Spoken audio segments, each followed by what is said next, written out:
On the night of January 15, 1978, terror erupted on the campus of the University of Florida, Tallahassee.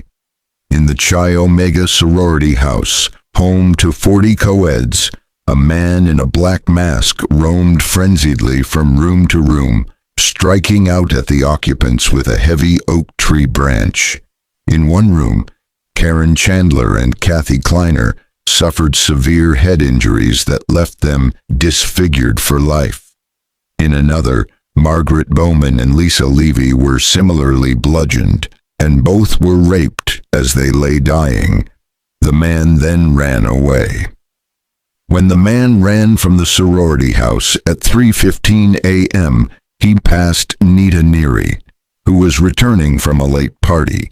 She raised the alarm, and within minutes the approaches to the house were clogged with police vehicles and ambulances. But only 4 blocks away in Dunwoody Street, another horror was being enacted. Cheryl Thomas, a ballet dancer, was found beaten, lying close to death in a vast pool of her own blood. Fortunately, she recovered and was able to testify later at the trial of her attacker. But who was he?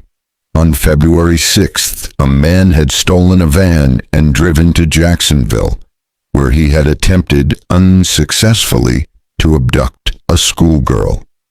3 days later, 12-year-old Kimberly Leach was kidnapped outside her school in Lake City. The van was found abandoned on February 13th, and there was no sign of Kimberly. Finally, on February 15th, police spotted the license plates of a stolen orange VW Beetle parked in a Pensacola side street. After a chase, they were able to arrest the driver.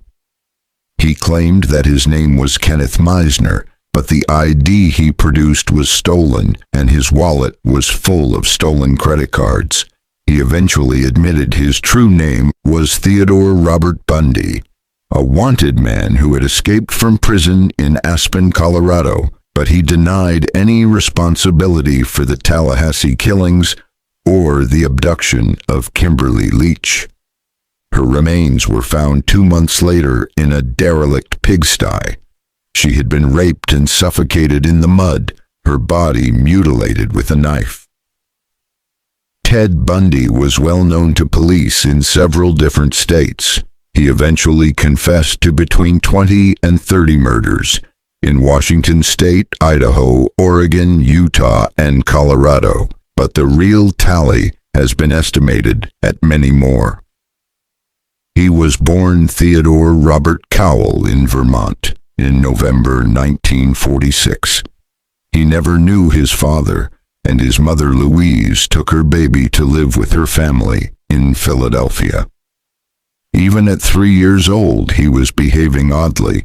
One morning, his young aunt found him slipping butcher knives into her bed. He just stood there and grinned. I shooed him out of the room and took the implements back down to the kitchen and told my mother about it. I remember thinking at the time that I was the only one who thought it was strange.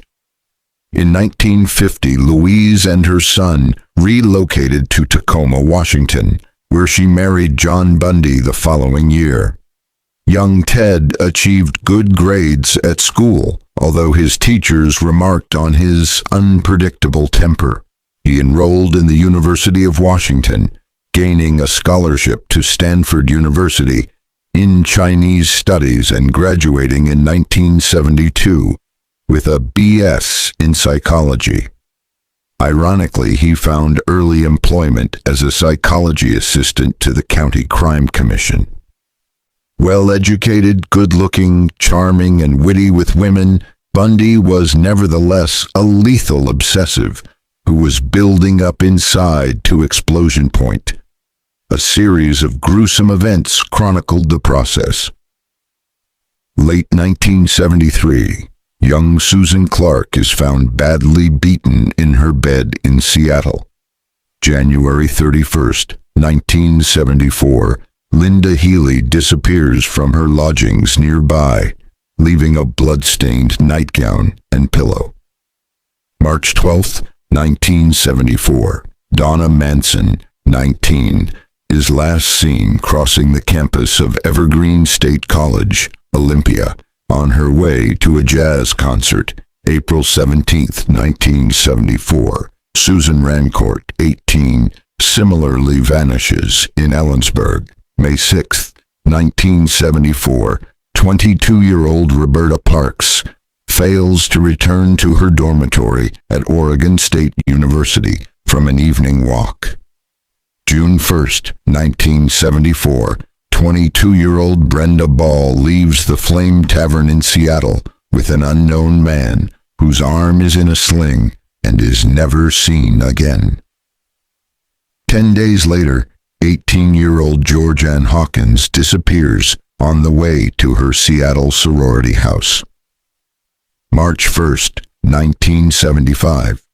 The remains of Brenda Ball, Linda Healy, Susan Rancourt, and Roberta Parks are finally discovered in a forest on the Cascade Mountains, south of Seattle. Although in 1974 investigators could find no trace of the missing girls, nor any idea of motivation, they had plenty of evidence of the abductor's choice of victim. All the girls, 4 of them co-eds, were young and attractive, with shoulder-length hair. As one writer has said, in their photos, laid out side by side, they might have passed for sisters, some for twins. The first lead came on July 14th, when crowds gathered at Lake Sammamish to share the sunshine and water sports.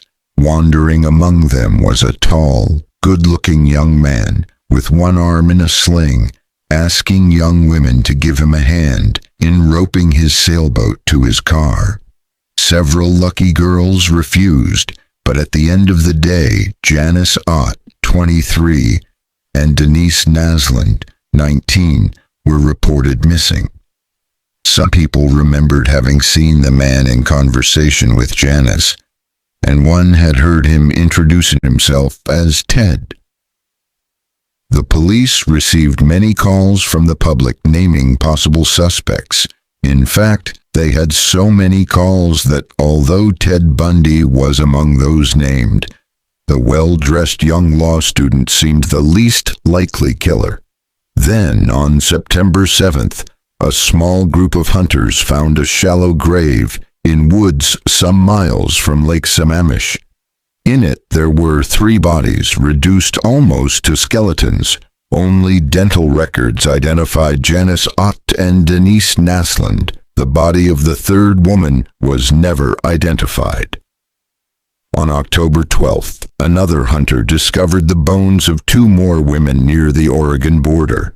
One was identified as Carol Valenzuela, 20, missing since August from nearby Vancouver, but the other body remained unidentified. Police began to hope that the discoveries might lead them to the killer, but Bundy was already far away, having driven more than 1,000 miles to Salt Lake City, Utah. In Salt Lake City, Bundy enrolled in the University of Utah in order to study law. Consequently, there were no more disappearances of young women in Washington state, but the pattern now began to be repeated in Utah. Nancy Wilcox, age 16, vanished from Salt Lake City on October 2, 1974. Next, on October 18th, Melissa Smith, the 17-year-old daughter of the local police chief, was abducted. Her body was found 9 days later, raped, battered, and strangled in Woodland. On Halloween night, Laura Amy, 17, disappeared. Her corpse, brutally mutilated in the same way, was only discovered almost a month later. 8 days after Laura S. abduction, 18-year-old Carol Duranch was approached by a man in a Salt Lake City shopping mall. He said he was a police officer and told her to get in his car. He tried to handcuff her, but she fought back and managed to escape. However, just a few hours later, Debbie Kent, 17, was seized from her school car park at Viewmont, 15 miles away. She was never found, and the police had just a single clue: the handcuff key. Come the new year of 1975, Bundy was in the ski resort of Aspen, Colorado. First to disappear was 23-year-old Corinne Campbell from a ski lodge at Snowmass. On January 12, 1975, her raped and bludgeoned body was found 5 weeks later. On March 15th, Julie Cunningham, 26, vanished in Vail. 1 month after that, Melanie Cooley, 18, went missing while riding her bicycle in Nederland, near Denver. Her corpse was discovered 8 days later. Her skull was crushed and her jeans pulled down around her ankles. Then, on July 1st, 24-year-old Shelley Robertson joined the list of missing in Golden, just outside Denver. Her remains were found 8 weeks later in a deserted mine shaft. Finally, on July 4th, gas station attendant Nancy Baird, 19, vanished from the forecourt where she worked in Bountiful. By August, Bundy was back in Salt Lake City, where he was soon arrested on suspicion of burglary.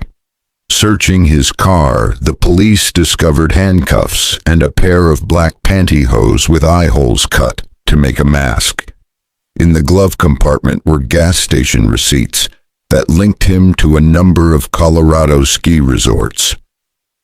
Carol Duranch identified Bundy as the man who had attempted to carry her off in November.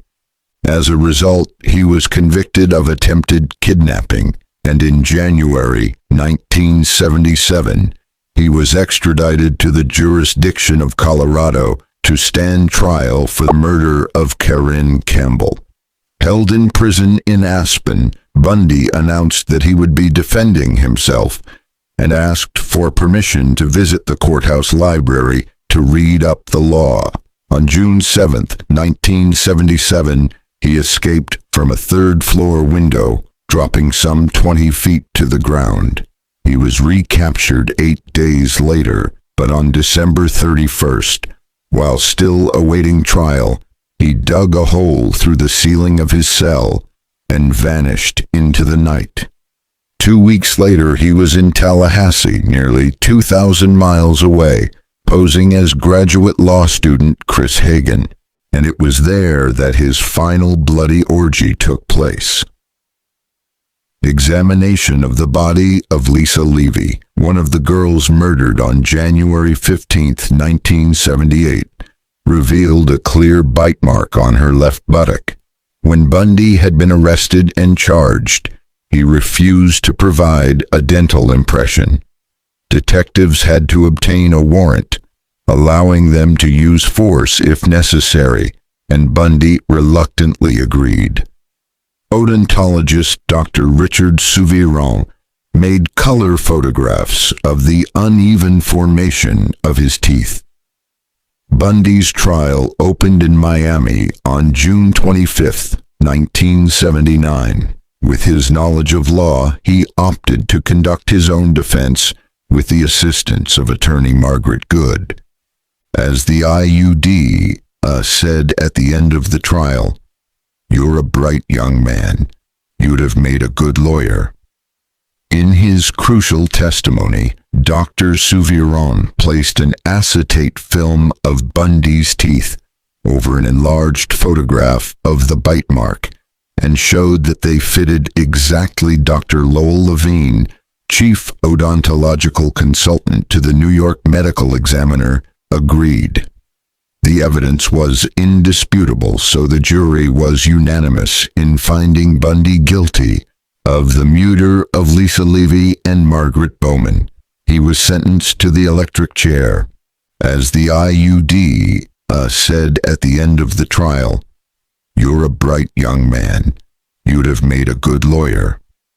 In his crucial testimony, Dr. Souviron placed an acetate film of Bundy's teeth over an enlarged photograph of the bite mark and showed that they fitted exactly. Dr. Lowell Levine, chief odontological consultant to the New York Medical Examiner, agreed. The evidence was indisputable, so the jury was unanimous in finding Bundy guilty of the murder of Lisa Levy and Margaret Bowman. He was sentenced to the electric chair.